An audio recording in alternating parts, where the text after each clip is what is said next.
Hello, welcome to Aji kitchen.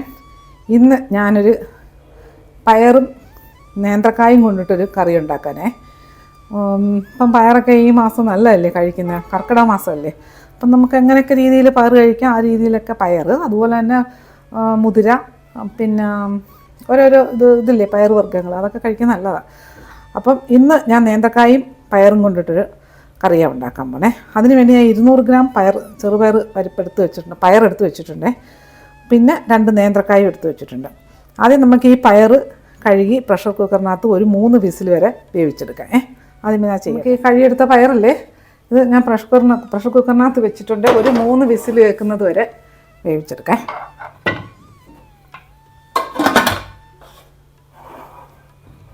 തേവ് കൂട്ടിയിട്ട് കൊടുക്കാം.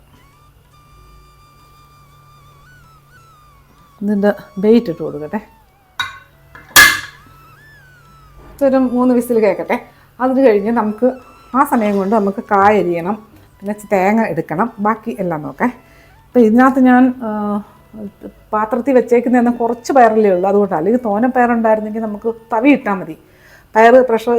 പാത്രം വെക്കാതെ ഇതിനകത്ത് തന്നെ പ്രഷർ കുക്കറിനകത്ത് തന്നെ വെച്ചിട്ട് അഡീഷണൽ ഒരു പാത്രം വെക്കണ്ട, വെച്ചിട്ട് ഒരു തവി ഇട്ട് കൊടുത്താൽ മതി. ഞാൻ പല വീഡിയോകളിലും കാണിച്ചിട്ടുണ്ട്. അപ്പോൾ വെള്ളം പുറത്ത് പോകില്ല. അപ്പോൾ ഇത് വെന്ത് കിട്ടട്ടെ, അപ്പോഴത്തേക്ക് ഇത് റെഡിയാക്കാം. നമുക്ക് ആദ്യം ഈ പച്ചക്കായ ഒന്ന് വൃത്തിയാക്കിയെടുക്കാം.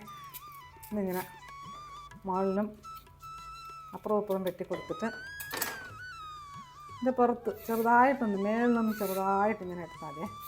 അങ്ങ് അധികം ഒന്ന് ചെത്തിക്കളയണ്ട.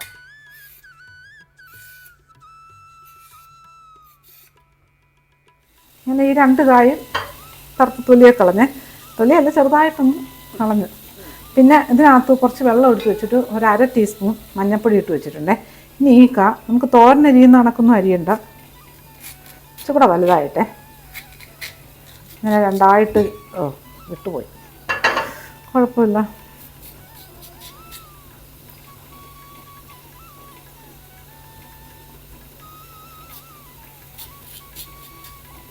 ഇങ്ങനെ വെച്ചിട്ട്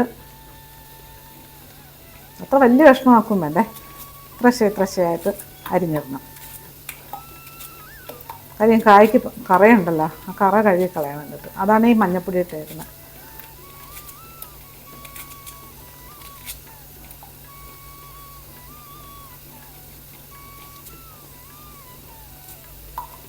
അപ്പോൾ ഇതും അതുപോലെ ചെയ്യേ. നമുക്ക് ഈ അടുപ്പ് കത്തിച്ചിട്ട് ഞാൻ ഒരു പാൻ വെച്ച് കൊടുത്തിട്ടുണ്ട്.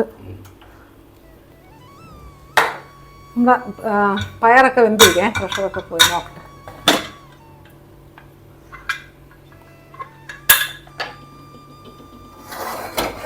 ചേട്ടാ, പയറെല്ലാം നല്ലതുപോലെ വെന്തിട്ടുണ്ട്. ഇത് പിടിക്കട്ടെ. ആദ്യമേ ഇനി ഈ കാര്യം ഈ പച്ചക്കായില്ലേ, പയറുമായിട്ട് ആദ്യം വെക്കുന്നതന്നെ ഇട്ട് കഴിഞ്ഞാൽ കായ അങ്ങ് വെന്ത് പോവും. കായ വെന്ത് ഒരുമാതിരിയാകും, പിന്നെ അത് ഒരു രസം വരത്തില്ല കഴിക്കാനായിട്ട്. അതിനേക്കാളും നല്ല ഇത് പച്ചക്കായ്ക്ക് അധികം വേവില്ലല്ലോ, ഒന്ന് വാട്ടിയാൽ തന്നെ വെന്ത് പോവും. എന്നാലും ഇതൊന്ന് എണ്ണയിലിട്ട് നമുക്കൊന്ന് വാട്ടാം.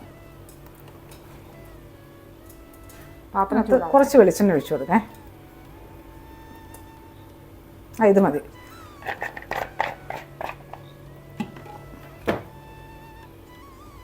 അപ്പം ഞാൻ കടുകൊന്നും വറുക്കുന്നില്ല, താളിക്കാനൊന്നും ചെയ്യുന്നില്ല. ഇതിപ്പോൾ ഒന്ന് വാട്ടിയെടുക്കാൻ വേണ്ടിയിട്ടാണ്.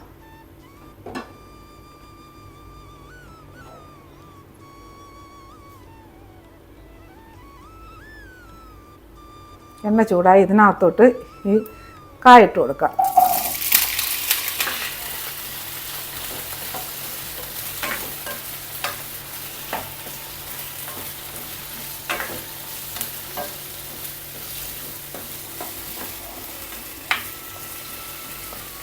ഈ കായിൽ കുറച്ച്, ഞാൻ പയറിനകത്ത് ഉപ്പൊന്നും ഇട്ടിട്ടില്ല, കായിൽ കുറച്ച് ഉപ്പിട്ട് കൊടുക്കേ.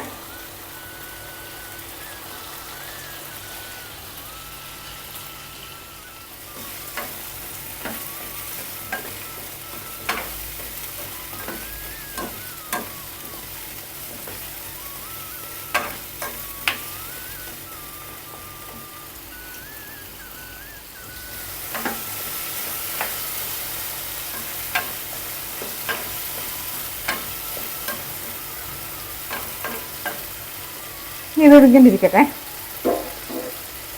ഇത് നമുക്ക് ഒന്ന് കവർ ചെയ്ത് കൊടുത്തിട്ട് വെള്ളമൊന്നും ഒഴിക്കണ്ട, കവർ ചെയ്ത് കൊടുത്ത് തീയും കുറയ്ക്കാം. ചെറിയ തീ മതിയേ. ഇതിങ്ങനെ ഒരു 2 മിനിറ്റ് ഇരിക്കട്ടെ, കാ പെട്ടെന്ന് വേവും. കാര്യം ആ സമയം കൊണ്ട് നമുക്ക് ഇതൊരു മസാല ഉണ്ടാക്കാം. കായ ചെറിയ തീയിൽ വേവട്ടെ. ആ സമയത്തിന് നമുക്ക് ഞാൻ 1 മുറി തേങ്ങ ചിരുകി വെച്ചിട്ടുണ്ട്. ഒരു 6-7 വെളുത്തുള്ളി എടുത്ത് വെച്ചിട്ടുണ്ട്. ഇത് നമുക്ക് ഈ മിക്സിയുടെ ജാറിലോട്ട് ഇട്ട് കൊടുക്കാം. ഇത് ഭയങ്കരമായിട്ടൊന്നും അരയണ്ടേ, അവിയലിന് അരയ്ക്കുന്ന കണക്ക്.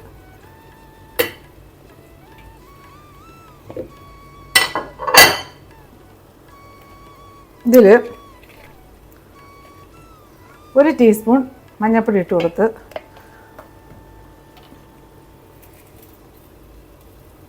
1 ടീസ്പൂൺ ചതച്ച 1-1.25 ടീസ്പൂൺ ചതച്ച മുളക് ഇട്ട് കൊടുത്ത്, പിന്നെ 1/4 ടീസ്പൂൺ ജീരകത്തിൻ്റെ പൊടിയെ, നമ്മൾ വീട്ടിൽ പൊടിച്ച പൊടി തന്നെ അതിട്ട് കൊടുക്കാം. ഇനി ഇത് പിന്നെ 1 തണ്ട് കറിവേപ്പിലയും കൂടി ഇട്ടിട്ട് ഇതൊന്ന് അരച്ചെടുക്കുക. അരച്ചെന്ന് പറഞ്ഞാൽ അവിയലിന് പോലെ അരയ്ക്കുന്ന രീതി അരച്ചെടുക്കാം. ഞാൻ അരച്ചെടുത്തുണ്ട് കേട്ടെ. കഴുകിയെടുത്ത് വെച്ചേക്കുന്ന കറിവേപ്പില 1 തണ്ട് മതി. ഇതൊന്ന് അരച്ചിട്ട് നമ്മുടെ നോക്കേ.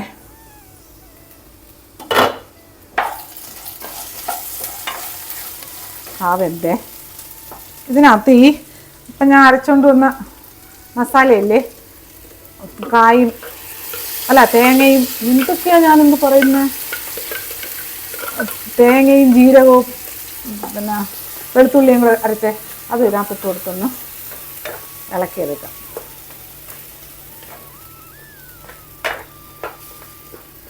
ഇതിനകത്തോട്ട് ഈ പച്ചപ്പയറില്ലേ അതിട്ട് കൊടുക്കാം.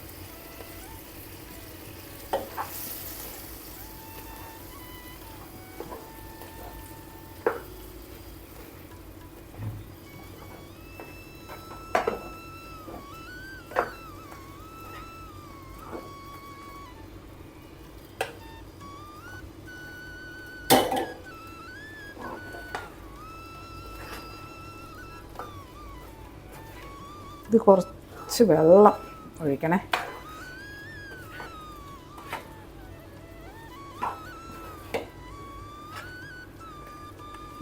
ഇതൊന്ന് നമുക്കിതിനകത്ത് കുറച്ച് മിക്സ് കഴിയ വെള്ളവും കൂടി ഒഴിച്ചു കൊടുക്കാം. ഇതിപ്പോൾ ഇങ്ങനെ കട്ടിക്കെടുക്കണമെങ്കിൽ ഇതുപോലെ എടുക്കാം. ഞാൻ ഇച്ചിരി ലൂസായിട്ടാണ് എടുക്കുന്നത്. ഇത് കഞ്ഞിക്കൊക്കെ ഏറ്റവും പറ്റിയൊരു നല്ലൊരു കറിയാണ്. കഞ്ഞി പിന്നെ ചോറിനും ഇപ്പം ചപ്പാത്തിക്കും എല്ലാത്തിനും പറ്റും. പക്ഷെ കഞ്ഞിക്കാണ് ഏറ്റവും നല്ലൊരു കറിയാണ്. കുറച്ചുകൂടെ ഒഴിച്ചു കൊടുക്കാം. ഇതിനകത്ത് ഞാൻ കുറച്ച് പയർ മാറ്റി വെച്ചതാണ്. കാര്യം ഇത് കൊള്ളാനുള്ള സംശയം കൊണ്ട് ഇത് ഇട്ട് കൊടുക്കുക.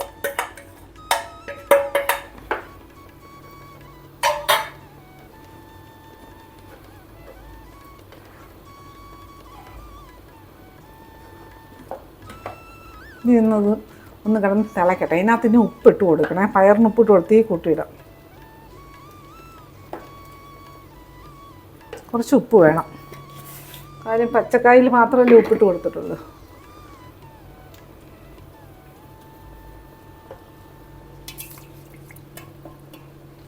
എന്തൊന്ന് താളിക്കാനായിട്ട് നമുക്ക് ചെറിയ അടുപ്പ് കത്തിക്കേ.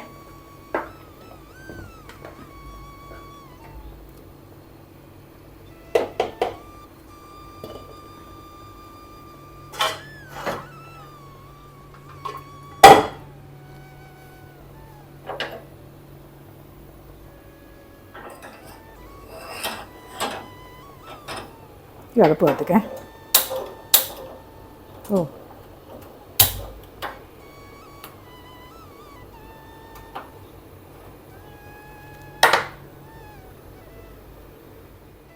നമുക്കിതിനകത്ത് കുറച്ച് വെളിച്ചെണ്ണ ഒഴിച്ചു കൊടുക്കാം. മതിയേ. തീ ഒന്ന് കുറയ്ക്കാം. ഭയങ്കര തീ. ഇതിനകത്ത് 1 ടീസ്പൂൺ കടുക് ഇട്ട് കൊടുക്കേ.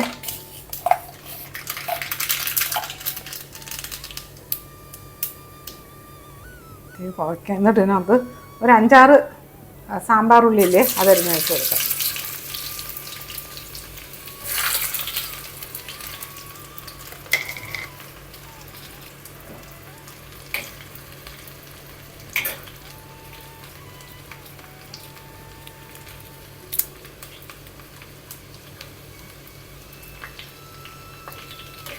അജി കിച്ചൻ സബ്സ്ക്രൈബ് ചെയ്യാത്തത് സബ്സ്ക്രൈബ് ലൈക്ക് ചെയ്ത് ഫോളോ ചെയ്ത് ഷെയർ ചെയ്യാൻ മറക്കല്ലേ.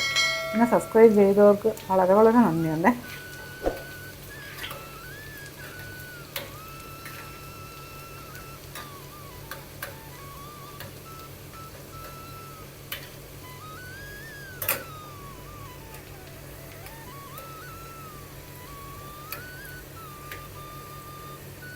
നമ്മുടെ ഉള്ളി മൂത്തേ, അതിനകത്ത് 3 പച്ചമുളക്, അല്ല എന്തൊക്കെ എനിക്ക് മൊത്തം ഇന്ന് കിളി പോയിരിക്കുക. 3 കൊല്ലമുളകേ, ഉണക്കമുളക് മുറിച്ചിട്ട് കൊടുത്തിട്ടുണ്ട്. തീയം കണയ്ക്കാം. ഇനി ഇതിനകത്ത് കഴുകി വെച്ചേക്കുന്ന വേപ്പിലയെ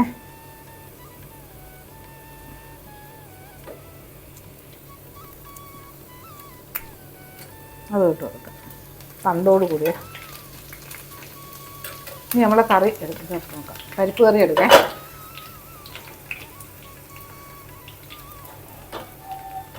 ഇതിലോട്ട് ഒഴിച്ചു കൊടുക്കാം.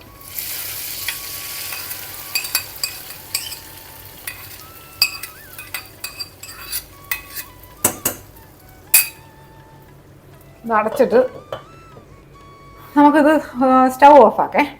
ഇതിങ്ങനെ 2-3 മിനിറ്റ് ഇങ്ങനെ കിടക്കട്ടെ. അത് കഴിഞ്ഞ് നമുക്ക് എടുക്കാം. നമ്മുടെ കറി നോക്കേ.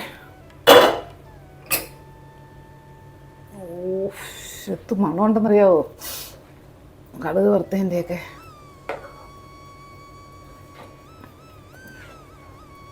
അടിപൊളി ടേസ്റ്റാണ്. കഞ്ഞിക്കാണ് കേട്ടോ, പ്രത്യേകിച്ചും കഞ്ഞിക്ക. പിന്നെ ചപ്പാത്തിക്കും നല്ലതായത്. അപ്പം ഞാനിപ്പോൾ ഇത് സർവിങ് ഡിഷിലോ ബോളിലൊന്നും മാറ്റുന്നില്ല. ഇതുപോലെ തന്നെ ഇരിക്കട്ടെ. അപ്പം അടുത്ത വീഡിയോ ആയിട്ട് അടുത്ത ദിവസം